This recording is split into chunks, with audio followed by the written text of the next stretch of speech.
Constructing your life is about much more than just building a bank account. Each week, join real estate entrepreneur and mindset coach Austin Linney as he interviews guests who are constructing their dream lives and impacting the world around them on a daily basis. If you're an entrepreneur or wanting to start a business, or you just want to hear motivating stories of how others have overcome the odds, you are in the right place. And now for your host, Austin Linney. What'd you say? Guys, welcome to Construct Your Life. See, we don't even got to do the small talk because we have the man, the myth, the legend, Dan. I'm not even going to say your last name because I'm going to screw it up. So I'm just going to leave it like that. Dan, triple net, Lease King in the house. What's up, man? I love the hair. Dude, you and Zach are always on my hair. I love it. Dude, it needs a haircut. I'm going to a wedding this weekend, so we're gonna get it straightened out. Man, I'm so happy. You know what's funny is I don't think I've had anybody on the podcast that does what you do. So really? This is great. So what I like to do, let my guests kind of tell their story, and we'll kind of go from there, and then we'll talk about what you do. And you're a veteran. You've done like 1 million podcasts, so this is nothing. There you go. All right, sounds good. So where do you want to start? What have you been doing the last couple of years in real estate, and how did you get started? Ooh, okay. So got started back in 2005. I started a construction company with my good friends, and it was a barrier-free home modification company. I did all the sales and marketing, and that was really where I had my aha moment because I was out with our project manager. And we were out looking at a home that was just this old, outdated, functionally obsolete home. And he sat there with this graph paper, and I watched him as he took this property and kind of sketched it out and turned it from something that didn't work into something that did. And that moment was like forever emblazoned in my psyche. And it really got me thinking, got me started. And when it came up time for me to buy my first home, I chose to buy a house that was bank owned, that was in dire need of some love, and took that property and turned it into something beautiful. And, my friends joked with me. They said, Dan, what are you going to do when you finish renovating your house? And I just kind of said, half joking, that I would buy another one. And that's exactly what I did. I bought another one and another one and another one. And I just, took that same motif of taking something that's, either functionally obsolete or in need of some love and, giving it what it needs and turning it into something beautiful. And that just kind of set me on my way. From there, I ran a sales department for a title insurance agency so that I could learn more about title, which I thought was a very elusive aspect of real estate in general. And I continued all the while, flipping houses. I spent some time working at Amazon in their business development side of the company. And eventually I just jumped off on my own and started, flipping homes in and around the city of Detroit, and eventually landed in the commercial real estate world as a triple net broker. And that's where I've been ever since. Why do you think people, I'll go back to the first part. Why do you think people get so scared about like fixing up a property, right? Like it's pretty common. Like, here's a property that is low in value, and if I give it value, it's going to make me more money. But yet so many people are scared, like it's just walls and 2x4s. Yeah, I mean, from your perspective, it is, right. But I think that from other people's perspective, it's unknown, right? There's a lot that can go wrong, and there's a lot of aspects of the project. I mean, you and I both know that things can and they will and they do go wrong. And I think that people are scared. I mean, if you look at it, if you take that, if you zoom back and look at it from an investor perspective, yeah, if you've got something that, costs X and you can put Y into it, and then, the sum of those two is less than what the property is worth. Yeah, of course, it makes investment sense. I just think that a lot of people are turned off by the fact that there's a lot of unknowns. No, for sure. And what eventually got your path to commercial real estate? What kind of drawed you, beaconed you there? Yeah, good question. So, I was actually the owners of a brokerage reached out to me, and they were looking for individuals with sales background to, become commercial real estate broker. And at the time, I was flipping a lot of houses, and I would joke with people and tell them that when they asked me what I did for a living, I would tell them adult daycare, and I was just constantly babysitting contractors and dealing with properties getting broken into, furnaces getting stolen, air conditioning is getting stolen, cabinets getting stolen, And the idea of being a broker where, number one, I didn't have to invest my own money, or at least very little in terms of, just my marketing expenses. I didn't have to raise money, and I didn't have to have my boots on the ground, right? I could work from pretty much wherever I wanted to. I don't meet my clients. I don't see my buildings, and I don't go to closings. Everything that I do is remote. So for me, that transition of, going from the guy that's literally running around managing crews all over east and west side of Detroit to someone who's sitting wherever he wants to, underwriting deals and doing it, from the comfort of my own home, or, if we're on vacation or whatever, to me, it just became a lot more exciting. And then also the upside potential. I mean, as a commercial real estate broker, our fees are pretty standard, and they're not that far away from residential fees, but, we're doing deals that could be 20, 30, 50, 100 times larger than your average residential real estate transaction. So for me, all those variables together made it a no-brainer. And I love it. I think it's great, which is why I'm helping other people to get into the commercial real estate brokerage industry as well.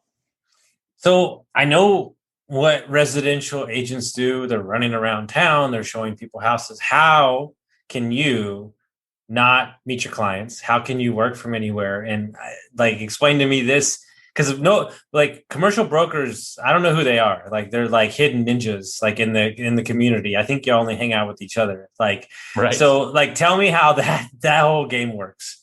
Yeah, good question. So here, look at it from this perspective. If somebody's selling a home, right, you need to know a lot about it. You need to know what color are the walls, what is the condition of the floor, when was it built, what does it look and feel like, what's the layout? There's so much variance, right?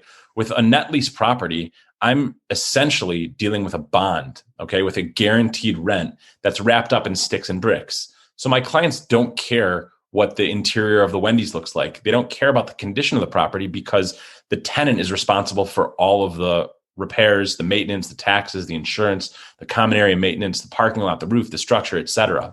So really, it's almost like you look at me as a bond trader. I'm trading, a lease that has a specific return on it with specific, clauses and specific guarantees. It just happens to be that it's that lease takes hold inside of a property, but the actual property itself is almost inconsequential. So, you can look at it from that perspective.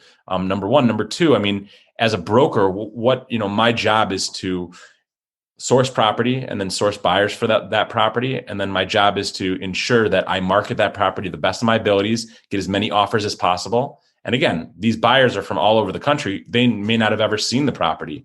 And when it comes time to actually do the closing, all I need to do is make sure that all the documents, get pushed back and forth to the proper people.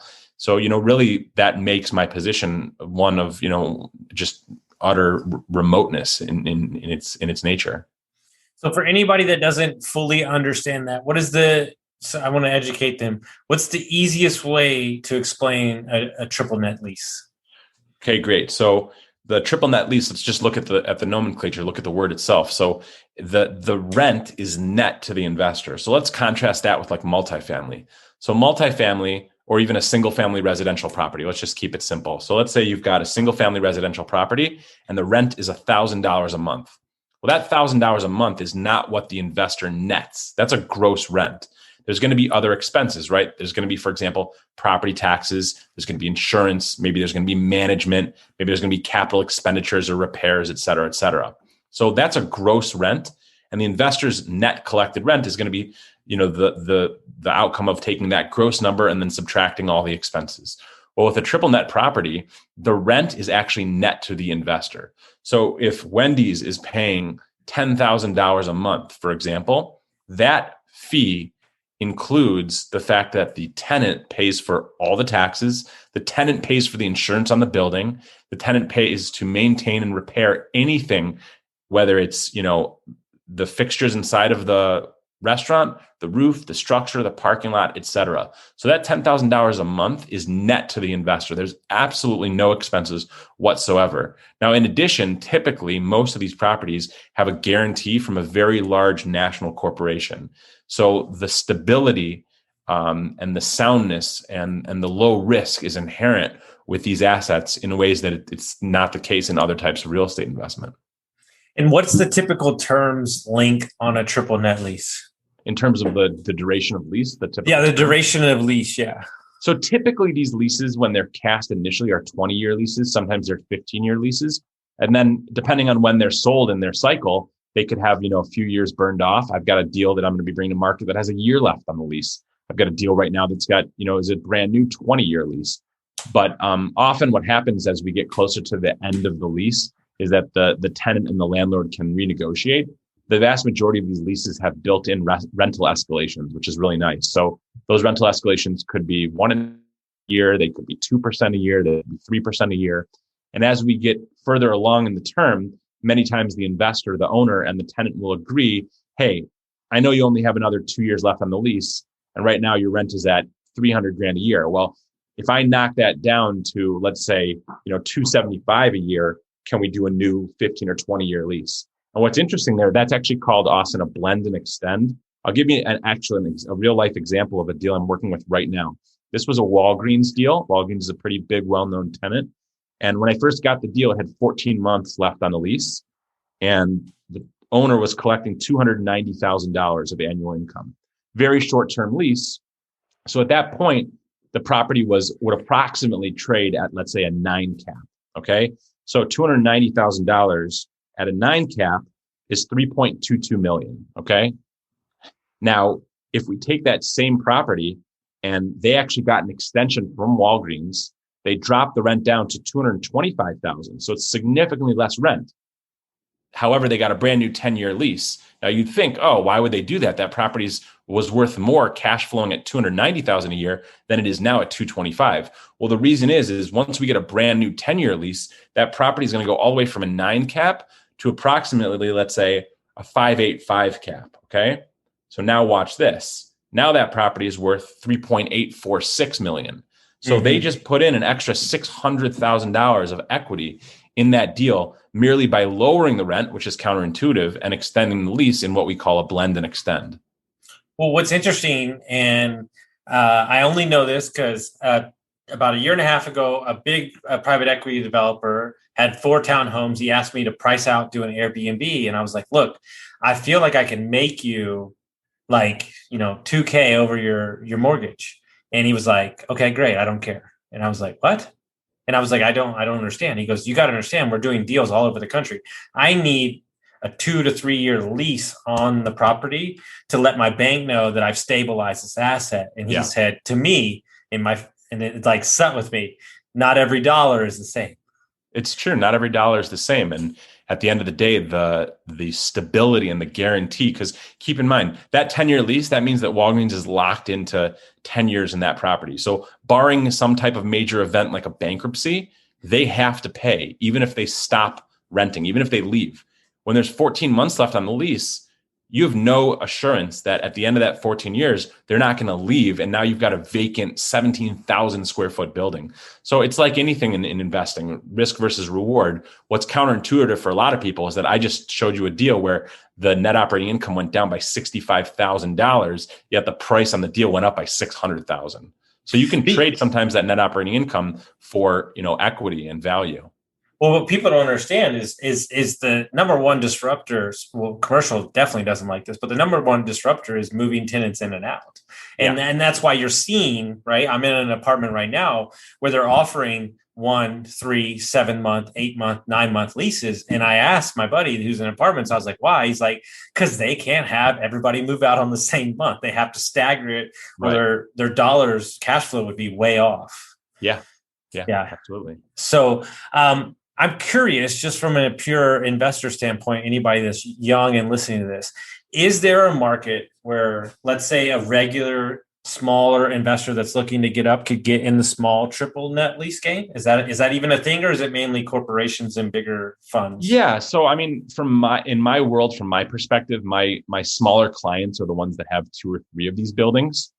And, you're talking, $4, $5, $6 million of assets right there. So can someone get into that? That might be a little more challenging, but let's say, I've got clients that are getting into their first fast food restaurant. I just sold one a couple of weeks ago, sold it for $1.72 million. So keep in mind, you can leverage, right? So $1.72 million, typically you probably will need about a 30% down payment, right? So if you've got a $1.72 million purchase price, that's going to be about $516,000 down. So yeah, that there's a barrier to entry there for sure. However, what a lot of people do is a syndication, okay, which I'm sure you're familiar with. Mm-hmm. So what'll happen is, and I've got clients that do this all the time, they'll parcel up just like they do. I've got the same clients that I have that do this for multifamily and single family residential. They do it for net lease. So they'll parcel up, 20, 30, 50, $100,000 pieces, from 5 or 10 or 15 or 20 people. And then they'll go in and leverage that.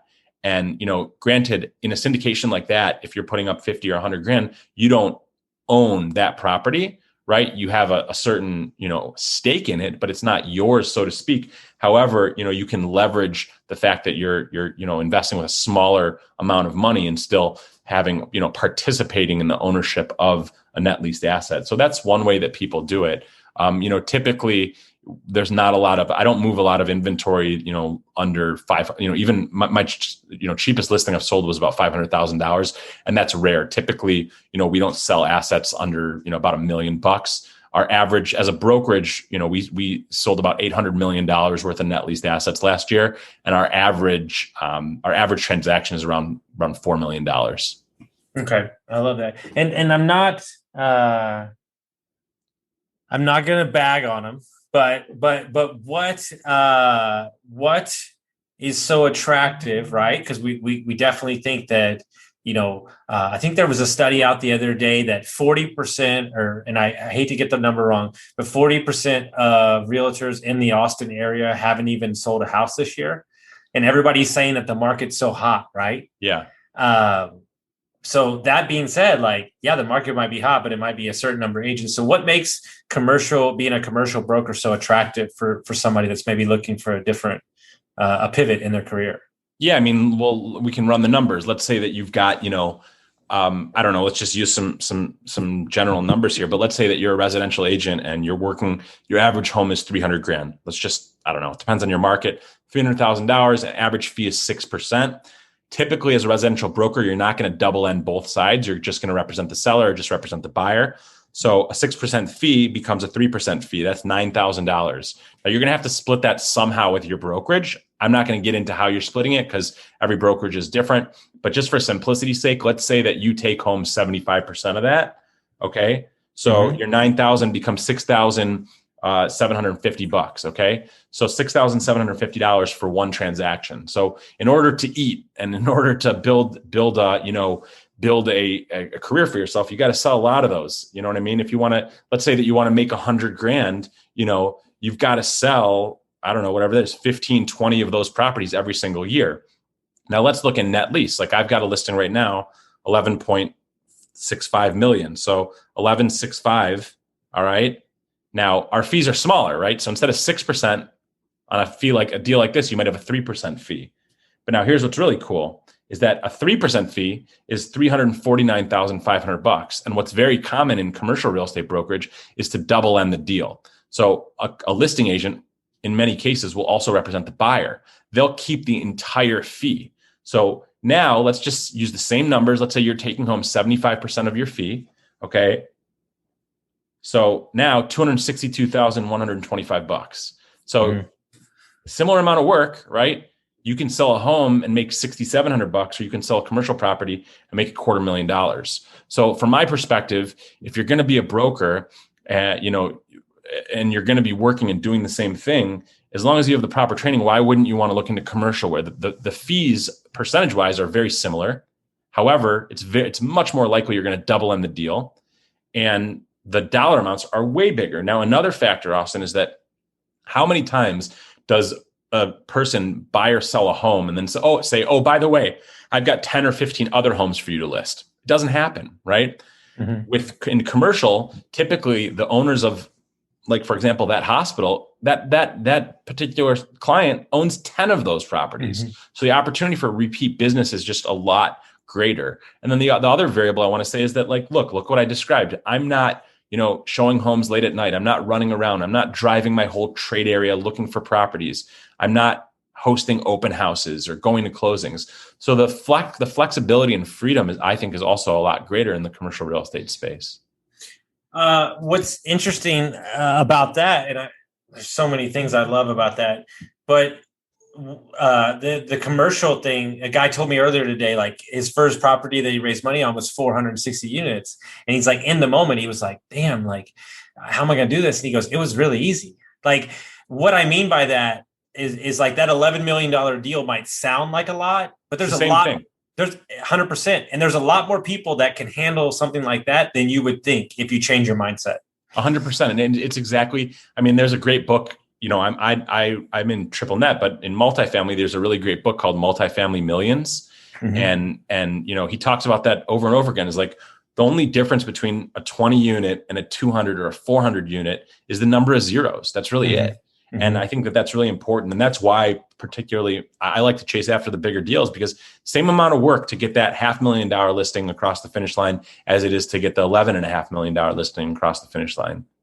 And what they don't understand is in a deal like that, it's bigger. There's a lot more margin in the deal too. So you're not feeling it, right? Like, and that's why like we're dealing with the deal right now, like the swings on a single family flip with, you know, lots like those $20,000-$30,000 swings that's a big thing to eat, right? If stuff goes the wrong way, right? And I think when I worked private equity, they used to try to get me to go out and do like $100,000 loans. And I was like, no chance. Not exactly. Because it's the same amount of work to do that as it is to do a $15 million deal. So you might as well do the $15 million deal and just be happy with that.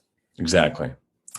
I do want to talk about your social media prowess on LinkedIn and kind of your kind of tactic that you use to network and kind of put yourself out there, which it seems to be like you're everywhere on that platform.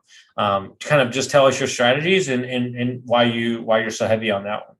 Yeah. So my strategy is just to, you know, every day post valuable content so that people consume my content and view me as a thought leader in that space. And that way, when they think triple net and they think brokerage, they think about me. That's really the goal. You know, I have clients that have reached out and said, "Hey, I've been watching, and I have a show that you've been on, and I've got new clients I'm working with now that have reached out and said, "Hey, Dan, I've been watching your show, and I've got a portfolio of properties I want you to list." So for me, the traditional brokerage model in our world is one-to-one model. It's pick up the phone and call one investor, and then repeat that 1,000, 1,200, 1,500 times a month until you get a listing. So I decided that that's a great thing. I'm not going to discount it. I think it's very important. But at the same time, through social media, I can create a one-to-many interaction. So I can put myself out there and make sure that people view me as a thought leader. And when they're considering selling their property, they're going to reach out. I heard it said very, very succinctly, and I think it's great. And I want to share it with you, is that, a lot of times people say it's not what you know, it's who you know, right? Mm-hmm. But this individual took it a step further, and I really believe that. Today, it's not necessarily who you know, it's who knows you. And through social media, we're able to have a platform where tens or hundreds of thousands of people in a few minutes can get acquainted with you as an individual. I think there's a tremendous value to that. So for me, in order to be able to leverage my time, I chose to invest in social media and invest in my show so that I could get my voice out to many people at one time. And then at the same time, be associated as the person that they want to speak with when it's time for them to list their property. And I have witnessed that it works. People reach out because they find value. Yeah. And then more importantly, by you putting value out there, you're going to find the people that like you and vice versa. And but more importantly, and what I think is interesting is because you have a podcast, you have a platform to offer value to somebody else, which puts you in a position to maybe have a conversation with somebody that like you wouldn't meet otherwise. Exactly. Yeah, totally. And it builds my network. That way, if my clients need something, like I'll give you a great example. I've got a Wendy's deal I'm working on right now off market, and the seller lives in California. And he said to me, look, I want you to sell this property. Excuse me, but I need to trade into something in Southern California at a specific cap rate at a specific price. Can you help me find something? And without social media, my answer would have been, no, I can't, because that's just not my bailiwick. That's not my wheelhouse. Mm-hmm. But immediately I reached out to somebody I've never met before. I interact with him on an almost daily basis on LinkedIn. I respect him, had him on my show. We know each other. And, within 6 hours, I had 5 deals in my inbox that worked perfectly for this client. Mm-hmm. So I think that the thing that people need to realize is that as someone who's in the business of serving your client, you're only as good as your network, right? So my abilities are limited as a single human being. But when I have a valuable network like that, I'm able to leverage my network. And now my network becomes my client's resources. I couldn't agree more. Like, look, yes, people are paying, they're paying me to be a coach, but they're also paying to be in my net. They're paying to use my network. Yeah. They're paying to use people who I know. Oh, well, like I want to learn wholesale. Well, that's not my thing, but guess what? I know the best 3 wholesalers in the country. Boom. Here you go. Right. Here's a phone call. And like I send one text, and really for them, that would have took them, probably a year to meet them, and I can make it happen like that. So, exactly. That's right. Yeah. There you go. So if people want to find the show and people want to find the course and everything that you and Zach have going on, tell us a little bit about the course before we get out of here too. Yeah. So you can go to straight up Google Dan on Top. That's the name of the show, and it'll come up right away. It's also on Roku. So if you search for the station name NRM Streamcast on Roku, you can find it there. You can find it on Apple TV, on Amazon. You can find it on Spotify, all the typical podcast channels. And then, follow me on social media on LinkedIn, Dan Lewkowicz. You'll see every 3 times a week I post new episodes of the show. I think we're up to episode number 72 right now. So, that's probably the best way is on LinkedIn just to follow me. And then we have our own, group for the show as well. And then as you alluded to, Zach and I, a mutual friend, we've created this CRE Pro course that's going to be launching here any day. It's our baby. It's something we've put, our blood, sweat, and tears and countless hours into. And, really the reason that we created it is exactly what I said before. There was a demand. People were reaching out. They wanted to know, hey, how do I become a commercial real estate broker? And obviously, as you know, and as is evidenced by the last few minutes here, like I'm very passionate about being a commercial real estate broker, and I want to help other people do it as well. So because people reached out and wanted to know what they could do to become a top commercial real estate broker, we decided to put together the resource for them to do that. And that's the CRE Pro course. I love that. And then next week, we're going to have Zach. Everybody's going to be talking about each other. It's going to be fun. We're going to talk about the course. I'm actually going to release this interview that we just did right now. I'm going to release it on LinkedIn right now. As soon as we get done. So yeah, we're not going to wait for the podcast to go in. We're just going to release it right now because people need to know about the course. Guys, check this guy out. He's crushing it. He'd be happy to answer any questions about triple let lease. And here's the more important thing. Just because everybody says you have to be a residential broker doesn't mean you have to. You can go learn from this guy like this, and you can create, like he said, in a short amount of time, some real wealth by becoming an asset for your clients. So if you like this episode, make sure you send it out to your friends, rate us and review us, and we'll see you next time.